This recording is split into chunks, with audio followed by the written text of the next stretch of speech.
Hello everyone and welcome to our second Brawl deck, and this deck is called PANHARMANDER because it's a panharmonic on commander. Get it? Yeah, very funny, I know. Such a funny individual. So this deck, at least Yarok says that whenever a permanent enters the battlefield, if it causes a triggered ability to happen, it happens another time. So this deck is taking advantage of that to the full. So Fibblethip, for example, would draw us 2 cards. Same goes for Elvish Visionary. So we're going with a bit of an Explorer route. Why do I want to go with an Explorer route? Because I'm kind of trying to go with something experimental, which is go with a Cauldron of Eternity kind of effect. So I'm running a bunch of cards that say that your creatures can explore like Path to Discovery and things like that. And then at the end, I'm gonna have enough creatures in my graveyard that I can use to play Cauldron of Eternity for very free and kind of start pressuring my opponent. And yeah, that's what I'm going with. I mean, all of our deck is gonna be very cool and very abusive if we get to like reach the long game. For example, this with the Yarok is gonna gain us 14 life. This is going to give our creatures +4/+4 Vigilance Trample. Agent is going to gain control of 2 things. This deck is insane and it's very fun to play. So with that, let's get into our games. So going into our first game of PANHARMANDER, even if we are in a winning stage at the end, I'm just going to concede because I already got my 2 wins and I think it's mean for me to get more wins. So we're just going to do that. So right now I'm just going to play, and then after we play, we're just going to concede even if we win. Let's see. So our hand is decent enough, so we're gonna keep it. This is gonna be discard 2 with the Yarok up, and that's gonna be very cool. Let's see if our opponent keeps or not. He keeps, and then we're just gonna play our Dismal Backwater. Let's go with this.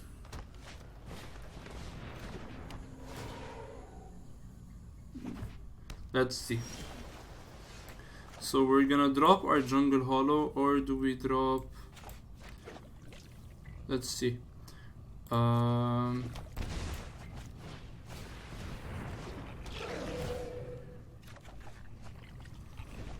so we get the land, so we can't go for J-Light Ranger, but we can start having him exile some cards. This is not gonna be something we're gonna block because I don't want him to ramp. Let's just go with the Elvish Visionary route. And then after the Elvish Visionary route, we just go with our Jungle Hollow. Or we could Scry, but I don't think I want to Scry just yet. So a cool combo I think I found in Eldraine, and I'm not even sure this works just yet, is Heartless Act and Thing in the Ice. Because what Heartless Act does, it removes 3 counters. And then after it removes 3 counters, you can just target Thing in the Ice. Oh, but I don't think it works because you need to cast something to remove the last counter, I think. I'm not sure about the interaction. So I'll get back to you on that one. Let's just play our Temple before we play our J-Light Ranger, because if it's something I want... Is it something I want? That's a very good question. I don't think it's something we want, so we're just gonna keep it on top and then mill it with J-Light Ranger. Because we kind of are going with the reanimation route with our Cauldron of Eternity, so this can go graveyard, but this is gonna give it a counter. And this can go hand, that's fine. It's very fun. So we're not behind in any kind of form just yet. Our opponent's probably gonna drop his Tatyova right now, and that's gonna gain him increment. And Nissa is fine as well. I mean, I did not expect Nissa to be very honest with everyone, but it's gonna be fine. We are going to be fine. If he attacks, I'm just gonna block the land. So this is gonna say that he's going to search for land. I might much rather have him search right now than with... This is going to ramp him if he has like Hydroid Creases in hand. Let's just take the damage. Not in any rush to like do anything. Let's just take the damage. Let's hope we have a way to deal with this. We do not. So do we go with the Yarok? Yeah, I think I'm gonna go with the Yarok and then drop off the Disinformation Campaign, because that is going to start pressuring him very fast. It's gonna kind of force him to discard 2 cards, so even if he drops a Crisis, that is still going to be very hard for him to deal with. And this kind of protects us from any Nissa lands, and we need our protection from Nissa lands. So you can play Tatyova using 3 mana and then play a land and then use this effect to search for a land card, and that's gonna be, I think, very good for him if he has a land in hand. So our opponent's gonna start to snowball very fast, but we're gonna be fine. I believe in the power of our deck. So Tatyova is on the field. Let's hope he doesn't kill our commander. He does not kill our commander, that's always good to see. So our opponent gets an island, he's gonna draw a card. He can't use this just yet. We're not gonna block opponent. Like you're never getting to search for a land with this. Trust me. Pelaka Worm is something very cool to play next turn. I think I'm gonna have him discard 2, just because I wanted to have him discard 2. Cavalier of Thorns could have been the right choice as well. I'm not saying this was the most optimal choice, but it's something. I want him to lose his card advantage, honestly. So let's see, opponent is gonna discard the other one. Yeah, see, like this would have been very like bad for us because it would have dealt with one of our creatures. Let's just drop off Omen of the Sea and then draw 2. Yeah, this deck snowballs out of nowhere. Like, honestly, it snowballs out of nowhere. And then Agent, 1, 2, 3, and then we're gonna play a land. Yeah, this is gonna be a very good next turn. We get to steal his Tatyova, and then we're gonna be able to kind of, and then a Chupacabra to kill off 2 things and a Plague Crafter. Yeah, I think that's an even better route because now it makes our opponent sacrifice 2 creatures. Yeah, we're gonna keep this, and even if we have to discard, we're just gonna discard our Woodland Stream because we don't need it at this stage. So next turn is gonna be Chupacabra, Plague Crafter, and that's gonna be so hard for our opponent to deal with. And then I think we might be even able to deal with Nissa because we kind of need to deal with it because it's gonna give him a lot of lands if it sticks on the field. We are going to concede in the end, yes, I'm aware, but I like doing things and then just interacting with my opponent rather than just giving him the game away. It's not respectful to just give someone the game away. So opponent is thinking, and I'm very afraid of what he might have in hand. So let's just hope it's not something very scary like a Crisis. He sacrifices a land to search for a forest. I mean, why didn't you search? It says for any land, right? Yeah, I'm not missing anything. So why don't you search for something to kind of start triggering Field of the Dead? Alright, so you untap it. I'm not even sure what my opponent is doing. I'm gonna be very honest with all of you. I don't know what my opponent is doing. Because like, he didn't net any mana with this Escape Shift. Oh my god, this is gonna be very hard to deal with. Oof. This is gonna be insane. He sacrificed how many lands? 1, 2, 3, 4, 5, 6. He sacrificed 6 lands, and then he got. Oh my god, this is gonna snowball out of nowhere. Oh my god. And then Nissa, I don't know if you can even deal the damage to Nissa right now. I mean, we're probably gonna have to just gain control of Nissa. Yeah, we're gonna just gain control of Nissa and Tatyova, ultimate our Nissa. And then just go from there. Let's just not block. And now Agent is gonna be a very good play because we get to take a Tatyova and then draw. I think we might even mill out if we go for all of our lands. Let's just play the Agent, take Tatyova, and then take Nissa. And I took away everything from my opponent. Like, he wanted to do this so bad. We're just gonna ulti. He wanted to do this so bad. I feel very, very bad for doing this. I mean, 3 cards is enough. We're gonna draw 6 cards out of Tatyova. That's very fine. It enters tapped regardless, right? Yeah, it puts them on the battlefield tapped, so it doesn't matter if I pay 2. Let's just gain 6 life, draw 6 cards. Yeah, pretty fair magic if you ask me. And we draw our own Tatyova, which is stupid, honestly. We have our Spark Double that we can use to copy Yarok, and then after we copy Yarok, we can just... Yeah, I am loving this deck. I'm honestly loving this deck. What do we lose? Islands and lands are decent enough because they get to trigger Tatyova. Let's see. So we have to discard 5 cards. I think I'm gonna lose the Rejuvenator. We're going to lose the Tatyova because we already have one on the field. We're gonna keep 1 land. We're gonna lose our island. This is gonna be mass removal, but Plague Crafter isn't gonna do much because he can sacrifice his zombies. And then maybe the Cavalier of Thorns. I mean, he's not doing that much, honestly. Yeah, let's just do that. If our opponent plays anything serious, we just Chupacabra 2 of the serious things he plays. You can also Pelaka Worm, that's a very decent enough line of play. What does this do? When it enters the battlefield, it fights something. So he gets back his Tatyova, and that's gonna be very sad for us. I wanted a Tatyova on my field. We're gonna be fine. And he kills our Agent of Treachery. That's a very cool interaction. It's very sad for us, but it's a very cool interaction nonetheless.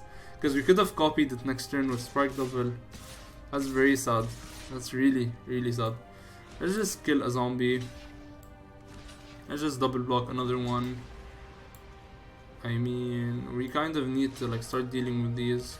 Let's just No, we're not double blocking the one that we want to double block. Let's just double block here.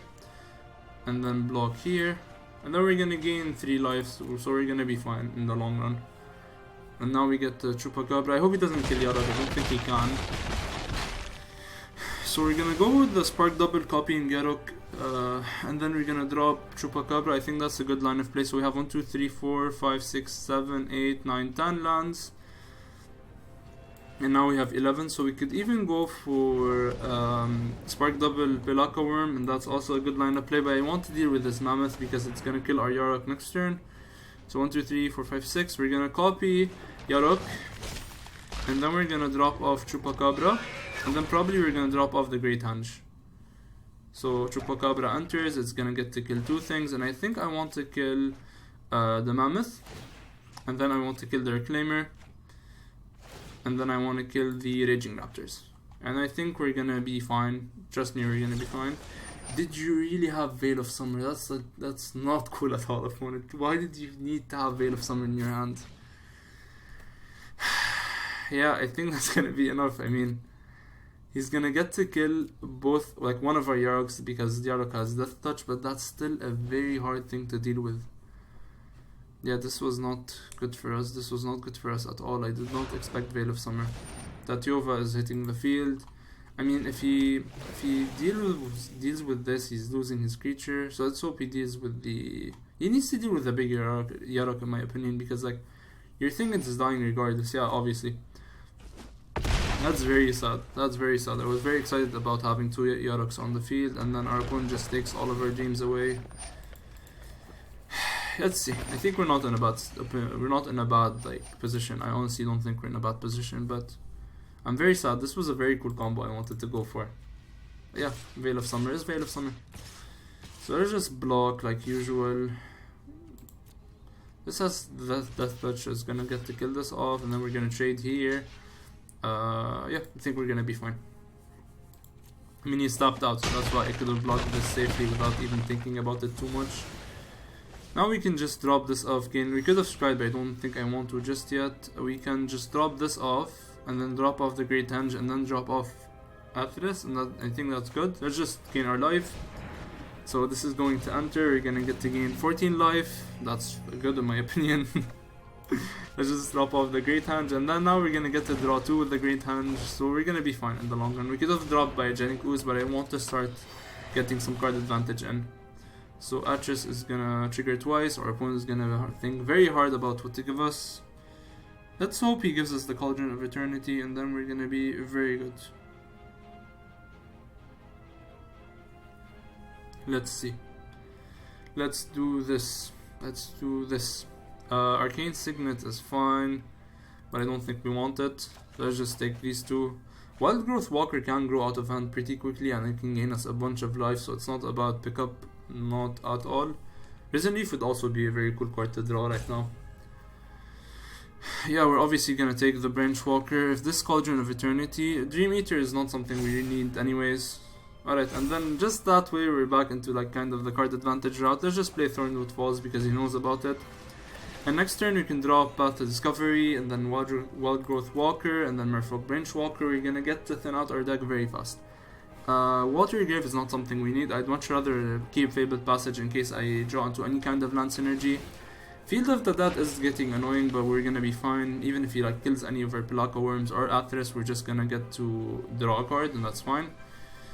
We're not behind in any kind of way, unless like he has River's Rebuke, but I hope he doesn't. I mean, opponent, you already had Veil of Summer. It's not fair for you to also have River's Rebuke. I say that, but I did just take his Tatiova and his Nissa. Voracious Hydra for a lot. Let's just say a lot. He kills our creature, which is fine because I want to draw cards. I need to top the Cauldron of Eternity, and we sadly do not, but that's gonna escalate our Walker very quickly. Like, let's be real. Let's just play Path to Discovery, and now we're gonna get to draw a bunch of cards, like a bunch of cards. Now we're gonna drop off Wild Growth Walker, then we're gonna get to draw. Even Wild Growth Walker is gonna trigger itself, so we're gonna have this go into our graveyard, because I want to dig for Cauldron of Eternity. We're gonna have this go into... We're gonna actually keep this on top, and I like this very much. So our Walker is gonna grow out of hand. We're gonna grow a bunch of life. Seeker Squire is also a good card. It's gonna explore 3 times. This deck is getting pretty out of hand very quick, honestly. We're gonna keep this in our library. That's exactly what I was digging for. Yeah, library. So let's hope we get. I think I bottomed the combo piece, which was the end race Forerunners. So let's see if we kind of get to draw it at the end. Yeah, we're gonna keep it on library deck. Yeah, our Walker is a 10-12, just like this out of nowhere. We're at 55 life. I think we're in a very good stage. Oh, this is gonna take 2 cards, and our opponent concedes. Opponent, I was going to concede to you anyways. So that's gonna be pretty much it for the deck tech. I'm sorry I did not get to show you the Cauldron of Eternity route. I hope you enjoyed. If you did enjoy this deck, I'll leave it in the description down below for you to take. Please subscribe if you enjoyed this content. And with that, I'll see you guys next time.